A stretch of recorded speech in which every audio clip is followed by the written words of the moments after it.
देश और दुनिया की सबसे पहले खबर पाने के लिए हमारे चैनल परफेक्ट मिशन लाइव को सब्सक्राइब करें, बेल आइकन जरूर दबाएं। नमस्कार, आप देख रहे हैं परफेक्ट मिशन लाइव और मैं हूं आपके साथ ज्योति कनौजिया। आइए रुक करते हैं खबर की ओर। राष्ट्रीय युवा हिंदी वाहिनी के राष्ट्रीय अध्यक्ष आए पत्रकारों के समर्थन में।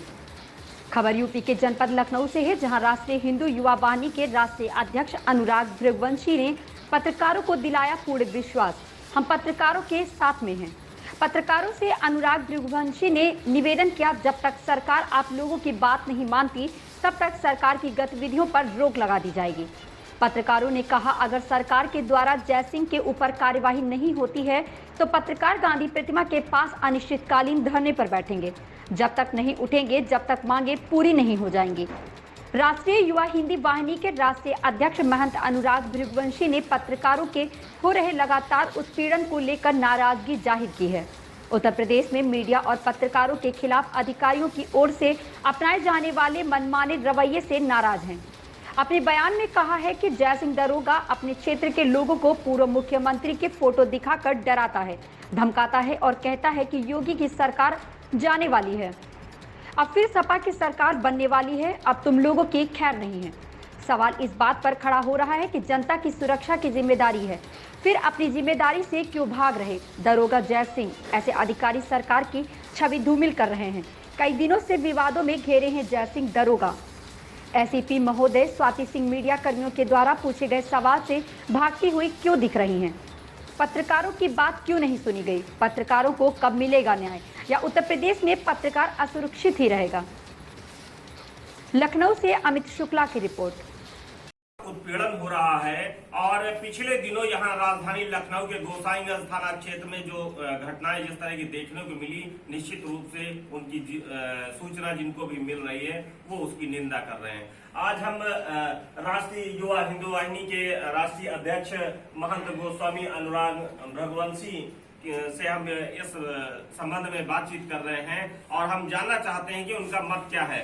हम ये जानना चाहेंगे कि जिस तरह से पत्रकार किसी की भी जरूरत लगती है तो हर एक को जरूरत लगती है पत्रकार की। सरकार की जो योजनाएं हैं उनका प्रचार प्रसार करने की बात हो तो भी पत्रकारिता की ही जरूरत है। या किसी तरह का अपराध अगर हो रहा है तो उसकी एक जो सही बात है वो निकाल के सामने लाने में एक तरह से मध्यस्थ जनता और सरकार के बीच में मीडिएटर का काम पत्रकार करते हैं और उनके लिए तमाम सारे रिस्क रहते हैं। आज जिस तरह की घटनाएं यहाँ पर हमें गोसाईगंज थाने में देखने को मिली कि एक कुछ जो दरोगा है वहां पर जयसिंह इनके द्वारा एक जो जानकारी ऐसी आई कि वहां पर अवैध रूप से वो खुद वसूली कर रहे थे और उसमें जब कुछ पत्रकारों को ये सूचना मिलती है कि यहाँ पर पुलिस द्वारा अवैध रूप से वसूली की जा रही है और वो उनके खिलाफ अगर खबर चलाते हैं तो इस तरह की बातें सामने आती हैं कि उनको तुरंत मुकदमा लिखा जाता है और तुरंत उनको जेल भेज दिया जाता है।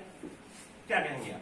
देखिए, पहले परिचय दूं अपना, मैं महंत गोस्वामी अनुराग भृगुवंशी राष्ट्रीय अध्यक्ष राष्ट्रीय वाहिनी। और मुझे अभी कुछ दिन पहले एक पत्रकारों का डेलीगेशन आया मेरे पास वी शुक्ला जी के नेतृत्व में और उन्होंने अपनी समस्या व्यक्त कराया कि गोसाईगंज थाने में एक अवैध दारू के ठेके को संचालित किया जा रहा था जयसिंह दरोगा के द्वारा।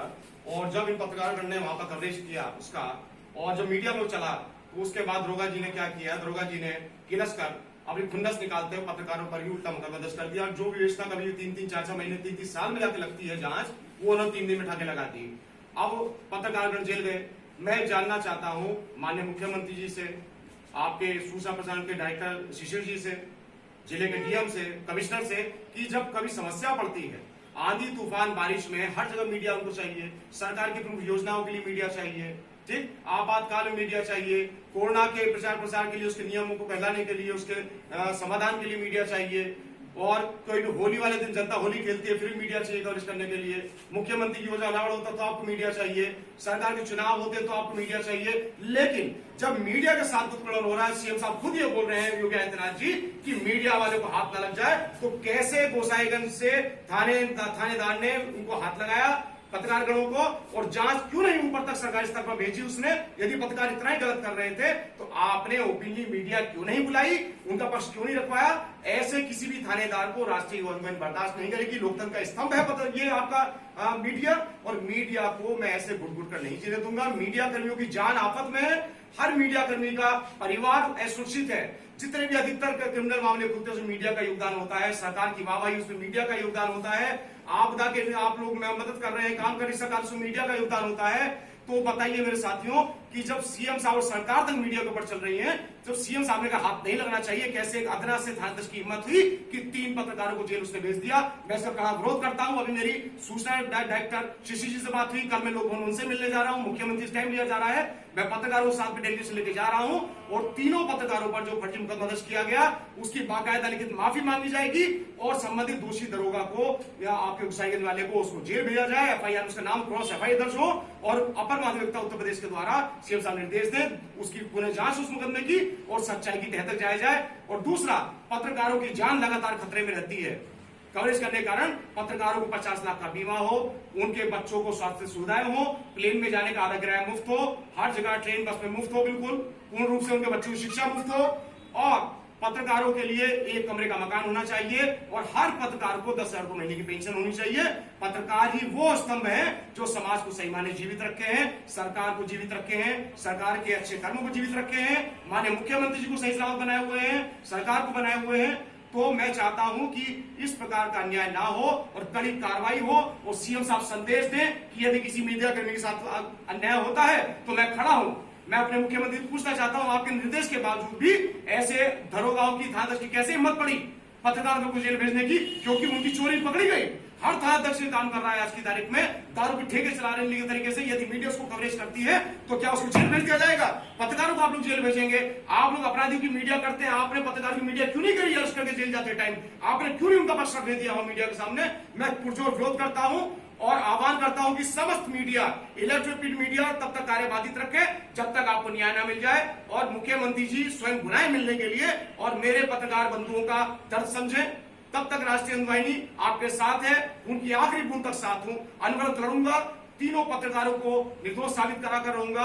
माफी मांगनी पड़ेगी सरकार को, बाकायदा थानाध्यक्ष को जेल भेजकर उस पर मुकदमा चलाया जाए, तब जाके पत्रकारों का जो अपमान हुआ है, पत्रकारिता का जो अपमान हुआ है, लोकतंत्र के चौथे स्तंभ का जो अपमान हुआ है, वो थोड़ा सा सम्मान बहाल होगा।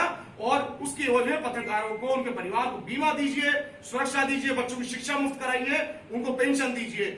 ये सरकार का अभिन्न अंग है, लोकतंत्र का अभिन्न अंग है, सरकार समझती क्यों नहीं है? मैं चाहता हूं कि इस मांग को सीएम साहब तुरंत इसको समझें और इस पर एक्शन लें, अन्यथा मीडिया कर्मी स्वतंत्र हैं। किसी भी सांकेतिक आंदोलन के लिए सभी मीडिया कर्मी आप लोग आए हुए हैं, और मैं आपके साथ वचन देता हूं, मैं बिल्कुल आपके साथ चट्टान की तरह खड़ा रहूंगा। यदि आप लोगों ने कोई ध्येय कर लिया, मुझे भी एक पत्रकार ने बताया कि यदि आपकी मांग नहीं मानी जाएगी, पत्रकार बंधु बता रहे हैं मुझे भी आप में से, तो आप लोग गांधी प्रतिमा पर चौराहे पर मौन सांकेतिक धरना देंगे, कोविड कानून का पालन करते हुए, कोरोना कानून का पालन करते हुए सांकेतिक धरना देंगे, और सीएम साहब आएंगे तभी धरने साहब उठेंगे, और आपके मीडिया जनों को न्याय के बिना आप नहीं उठेंगे। और मैं अनवरत साथ रहूंगा, मैं वचन देता हूँ, राष्ट्रीय वंदनी हर कदम पे आपके साथ है। एक दूसरा सा क्वेश्चन और है कि जैसे कि अभी हमें ये भी जानकारी मिली है कि सरकार को बदनाम करने की भी कुछ साजिश रची जा रही है। आपने अभी एक बात ये कही थी कि सरकार कोई भी हो, हमारा काम है केवल निष्पक्ष काम करना और लोगों की मदद करना, एक हेल्पफुल उस तरह का बनना। तो आप जैसे कि अभी हमें ये जानकारी मिली है कि एक कोई जो जयसिंह दरोगा है, वो एक कोई फोटो जो है वो दिखा करके लोगों को डराने का काम करते हैं, जिससे उन पर अधिकारी काम नहीं कर पा रहे हैं। देखिए, ये दरोगा जी हैं जो पूर्व टोटी वाले जो हमारे अध्यक्ष थे, वो मुख्यमंत्री टोटी चोर जो थे, वो उनके साथ में फोटो है इनका, और ये निरंतर पत्रकार को डराते हैं कि मैं इतना करीब हूं, सरकार आने वाली है। और ऐसे दरोगा ये योगी आदित्यनाथ जी की सरकार को बदनाम कर रहे हैं। ये बाहर नहीं, जेल में होने चाहिए, इनको थाना ना मिले जीवन के अंदर। ये देखिए इस दरोगा की करतूत, ये पत्रकार को धमकाता है, इन नेताओं को धमकाता है, ये कहकर धमका रहा है कि 7 महीने बाद अखिलेश आ रहे हैं, फिर देखिए योगी का क्या होगा, सरकार का क्या होगा। तो सोचिए पत्रकारों का क्या होगा। मुख्यमंत्री जी जाग जाइए, पत्रकारों को साथ दीजिए, और ऐसे दरोगाओं को जिन्होंने पत्रकार झूठा मुकदमा किया है, सरकार को बदनाम कर रहे लोग, इनको सलाखों के पीछे होना चाहिए, लोग बाहर नहीं होने चाहिए। मैं निवेदन करता हूं मुख्यमंत्री जी से, इस लोकतंत्र के चौथे स्तंभ को बचा लीजिए, अन्यथा ऐसे दरोगा जो धमकी की राजनीति कर रहे हैं, सही मायने थाना नहीं चला रहे, वो लोग राजनीति कर रहे हैं, बिके हुए ये लोग और ये टोटी चोर के लिए बोलते हैं कि अगर वो आएगा और आपको सबक सिखाएगा, तो मीडिया कर्मी राष्ट्रीय वही डरने वाली नहीं है। ऐसे किसी दरोगा से भ्रष्ट जो सरकार को बदनाम करने का काम कर रहे हैं, योगी आदित्यनाथ के लिए कोई भी गलत करेगा या सरकार धमकाएगा पत्रकारों को, तो राष्ट्रीय वही उसके बीच में खड़ी होगी और उसको मुंहतोड़ जवाब देगी। एक छोटा सा और क्वेश्चन ये है कि क्या आपको लगता है कि चुनी हुई जनता द्वारा चुनी हुई सरकार को लगातार भ्रष्ट प्रशासनिक अफसरों द्वारा साजिश रची जा रही है? जैसे कि जन शिकायत प्रणाली है वो एक झूठ का पुलिंदा है, क्योंकि वहां पर उसमें केवल एक ऑनलाइन तो दिखाता है कि हमारे पास ये शिकायतें आई और उनका निस्तारण हो गया, और सरकार को जो जानकारी जाती है वो गलत जानकारी जाती है, क्योंकि ये लोग उस पर झूठी रिपोर्टें लगाते हैं। सबसे बड़ा उदाहरण बताता हूँ, मैं पिछले साल महाराष्ट्र में संतों की हत्या हुई थी, उस पर उद्धव ठाकरे ने बोला कि गलतफहमी थी, उसके ऊपर मैं मुखर हुआ। मैंने अयोध्या में संतों का साथ लिया, कानपुर में लिया, फिर मथुरा में जा रहा था संतों सानिध्य में। वहां के जो डीएम थे सर्वग्राम मिश्रा जी, वो अखिलेशवादी थे और उन्होंने मेरे एक सांकेतिक कार्यक्रम को, जो मैं कोरोना मरीज को सम्मानित करने गया था, पुलिसकर्मी को सम्मानित करने गया था, संतों से मिलने गया था, उन्होंने मुझ पर 10 मुकदमे लगवाए, मुझे राष्ट्रपति लगवाई और उन्होंने सरकार को बदनाम करने का काम किया कि हिंदूवादी नेता सरकार के विरोध में काम करके। ऐसा नहीं है, हम एकलव्य हैं योगी जी के, वो हमारे द्रोणाचार्य हैं, हमने उनकी प्रतिमा लगाकर हमने आज तक राजनीति की है, हमने कुछ मांगा नहीं है, कभी मांगेंगे नहीं, निस्वार्थ शिष्य हैं। और ऐसे डीएम, ऐसे अधिकारीगण निरंतर कोशिश कर रहे हैं कि जो भी इस सनातनी सरकार को, योगी सरकार को हिला सके, नुकसान पहुंचा सके अधिकारी कर रहे हैं, इसीलिए वो लोग जनता के मामले हिलावानी कर रहे हैं। आपने कल का अखबार पढ़ा हो तो जन अदालत वो लगाते हैं सीएम साहब अपने यहाँ, जनता दरबार लगाते हैं, उसमें लोग छोटे छोटे समस्याएं लेकर सीएम साहब पे आ रहे हैं, जो ब्लॉक स्तर से, एसडीएम स्तर से, सीओ स्तर से हो जाने चाहिए। तो सीएम साहब समझ रहे हैं कि अधिकारी किस प्रकार से सरकार को पलटा लगा रहे हैं और योगी राज को हटाने के लिए निरंतर लगे हैं, क्योंकि ये लोग अखिलेश राज के रहने वाले हैं। मुझ पर राष्ट्रपति लगाई थी तो केंद्र सरकार ने समझा मुझे और उन्होंने 1 महीने 21 दिन की रिकॉर्ड टाइम मेरी राष्ट्र हटाई और आज मैं फिर से आप लोगों के लिए काम कर रहा हूं। ये लोग निरंतर सीएम साहब की आंख पर पट्टी बांध रहे हैं। सीएम साहब को ऐसे अधिकारी को सस्पेंड करना होगा, सजा देनी होगी जो जनता को जो है लगातार लूट रहे हैं, सरकार को बदनाम कर रहे हैं, इतनी अच्छी सरकार को बदनाम कर रहे हैं। और यही काम पत्रकारों के साथ हुआ है। ये वही अधिकारी हैं जो लोग सत्ता बदलने के इंतजार में हैं और ये लोग जनता को भड़काते हैं, उनका काम ना करके उनको परेशान करके, ताकि ये सत्ता विरोधी हो जाए। ये इनकी चाल है, सीएम साहब समझे, इन पर कार्रवाई कराएं। ऐसी ही खबर से जुड़े रहने के लिए आप देखते रहें परफेक्ट मिशन लाइव। देश और दुनिया की सबसे पहले खबर पाने के लिए हमारे चैनल परफेक्ट मिशन लाइव को सब्सक्राइब करें, बेल आइकन जरूर दबाएं।